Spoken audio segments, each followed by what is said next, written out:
Golden rays of morning light filtered through as Captain Maya Lane made adjustments to her Boeing 787's instruments, steering the aircraft effortlessly through a sea of luminous clouds.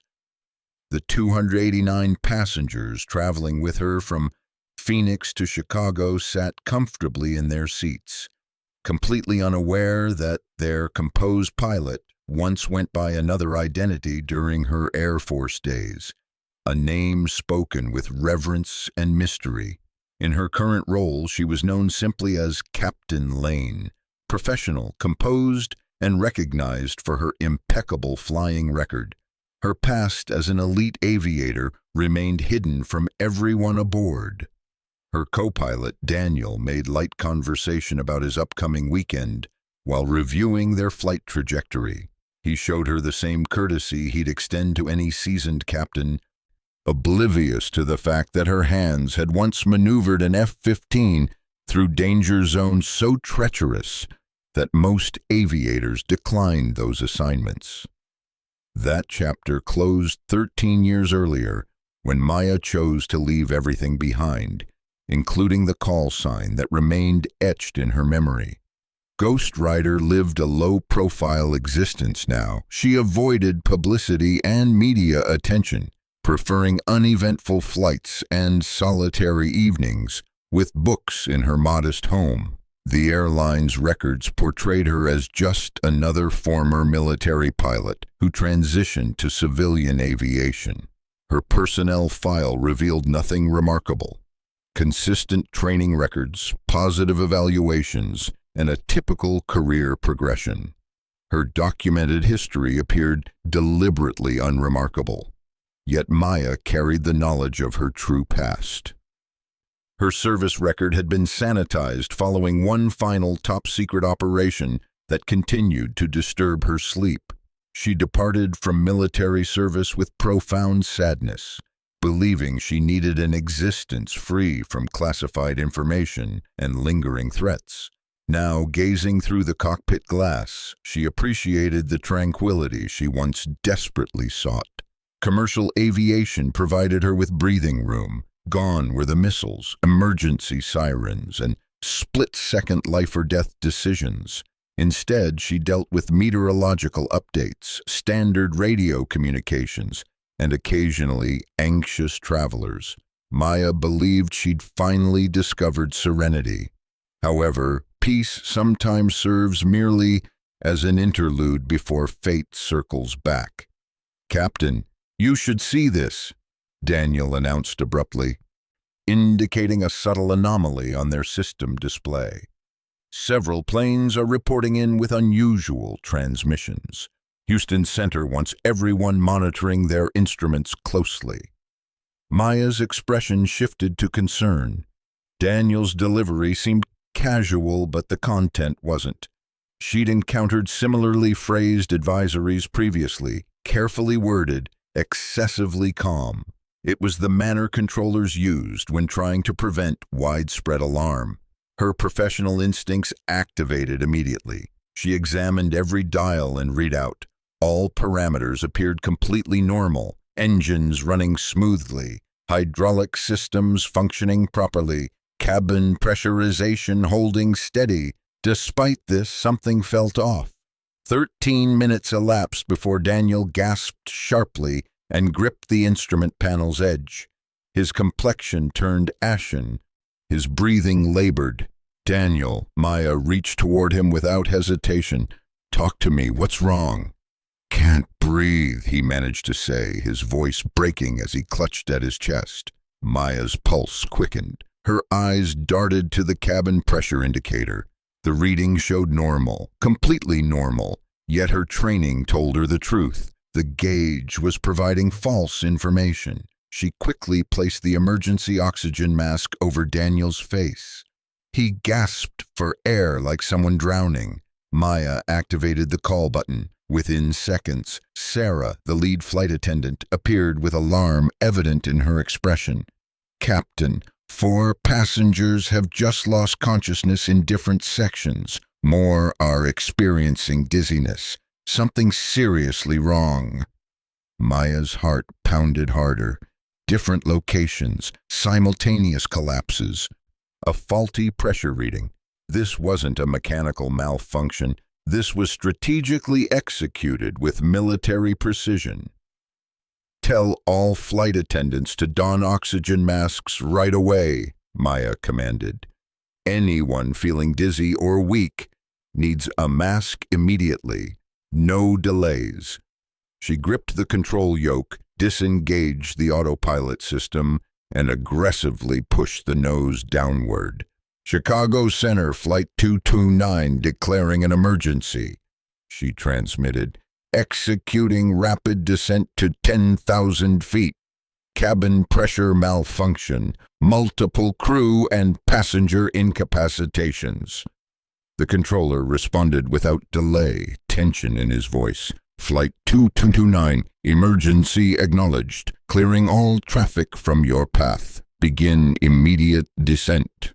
The aircraft plummeted rapidly. Altitude readings spun downward, 34,000, 28,000, 22,000. The jet vibrated from the speed, shaking like metal in a thunderstorm. Behind her, passengers cried out. Oxygen masks deployed throughout the cabin. Flight attendants moved urgently between rows. Daniel sat semi-conscious beside her, struggling to breathe. At 10,000 feet, Maya stabilized the aircraft. Daniel's respiration gradually improved. Sarah called to report passengers were slowly regaining consciousness. For one brief instant, Maya permitted herself a breath of relief. Then the next transmission arrived, cold, severe, and impossible to dismiss. "Attention all commercial aircraft," the radio crackled. "Potential hostile interference detected. Cyber-based environmental system attacks confirmed. Multiple casualties reported. Military response activated. All aircraft maintain extreme vigilance." Maya's grip on the controls tightened. Cyber attack. Multiple planes. Fatalities already occurred. The peaceful life she'd constructed shattered in an instant. Captain Maya Lane vanished. Ghost Rider had just re-entered the skies. Maya's hands moved across the instruments with practiced precision. Inside her chest, however, a tempest had begun brewing. Hostile interference, cyber attack, multiple aircraft affected. This wasn't a random occurrence. Someone had deliberately targeted aviation, and she understood exactly how these strategies operated. They were engineered to disorient pilots, overwhelm aircraft systems, and trigger catastrophes before anyone comprehended what was unfolding. Maya had witnessed this type of methodology only once before during a classified mission she'd vowed never to revisit mentally. "Chicago Center Flight 229 stabilized at 10,000, she reported, requesting immediate rerouting to closest secure airport. A pause followed, too extended, too weighted. "Flight 229, the controller responded. "Military command is now managing civilian traffic. Stand by for further instructions." Her heartbeat accelerated. Military command only intervened when circumstances were far more severe than what civilian pilots were being told. Daniel weakly removed his oxygen mask. "Captain, what's happening? Why is the military taking control?" Maya remained silent, not yet ready to explain. Instead, she listened intently. An unfamiliar, authoritative voice cut across the frequency. Controlled, precise, unmistakably military. "All commercial aircraft on this frequency. This is Sentry Command. We are evaluating multiple coordinated cyber intrusions targeting aircraft systems. Hold your altitude. Maintain your heading. Await escort if designated." Daniel's eyes grew wide. "Escort, like fighter jets?" Maya exhaled deliberately. "Yes." But she didn't elaborate on why military fighters would be escorting passenger aircraft today. She didn't mention the cyber warfare techniques capable of silently disabling planes. She didn't reveal that 2 aircraft had already gone down before this alert was issued. Another voice broke through, tense and urgent. "Sentry Command, we have 1 confirmed crash in the northeast sector. Another aircraft not responding. Initiate emergency tactical grid immediately." Maya closed her eyes momentarily. She understood this was far from finished. Suddenly the radio activated again. "Flight 229, this is Sentry Command. Report your condition and pilot count." Maya leaned toward the microphone. "Sentry Command, Captain Lane speaking. I have 1 incapacitated first officer, multiple passengers recovering from oxygen deprivation. Aircraft systems currently responsive, but internal diagnostics cannot be trusted." Silence followed, the kind that indicated they were evaluating her voice characteristics, her demeanor, her decision-making speed. Then, "Flight 209, confirm captain's name." She paused. She knew the reason for their inquiry. They'd already matched her voice pattern. "Captain Maya Lane." Another pause. "Maya Lane, cross-referencing active duty records.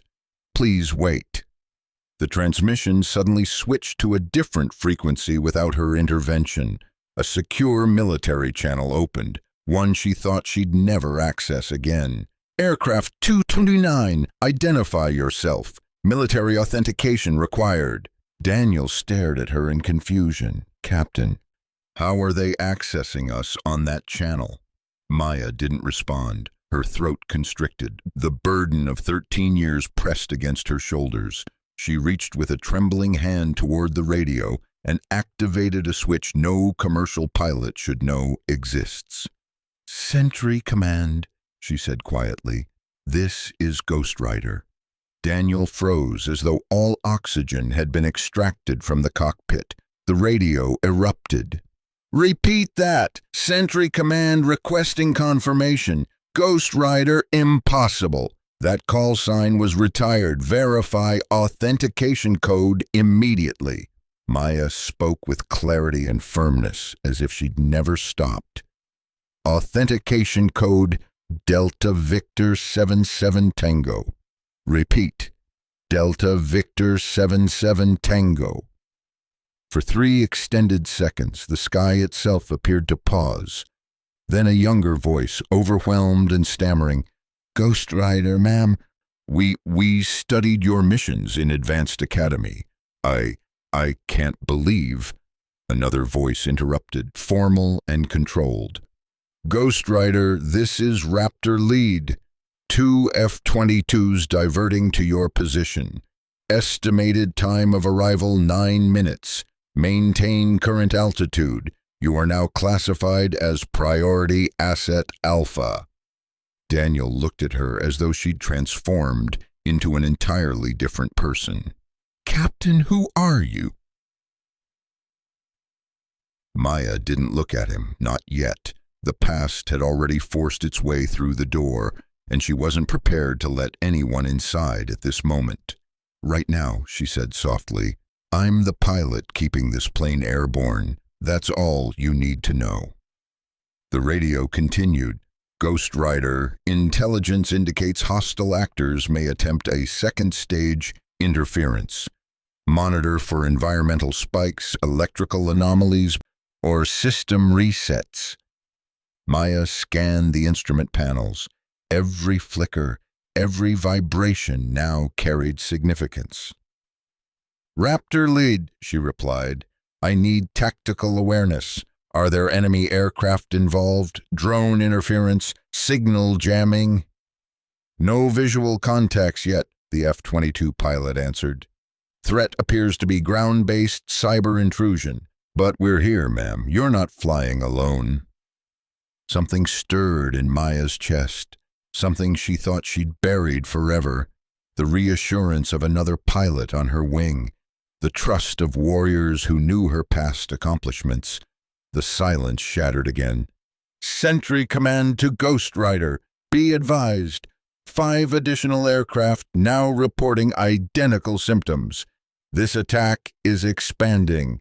We need your assessment. Maya's voice hardened. They're manipulating pressurization systems without triggering warning indicators. A gasp came from the other end.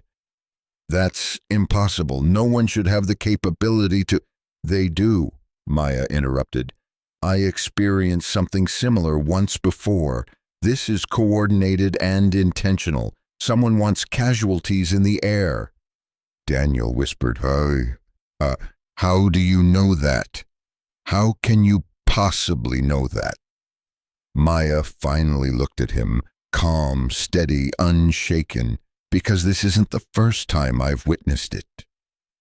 Outside the cockpit, the distant thunder of jet engines echoed through the sky as 2 gray shapes approached rapidly and precisely. The F-22s locked into escort formation, positioning themselves on each wing. The radio illuminated. Ghost Rider, Raptor Lead, we are at your side. Maya exhaled a breath she hadn't realized she was holding. For the first time in 13 years, she felt the transformation within herself. The quiet pilot had disappeared. The legend was awakening. The atmosphere surrounding Maya seemed to constrict as the 2 F-22 Raptors secured their perfect formation beside her 787. Their sleek silver wings caught the sunlight, moving with deadly precision.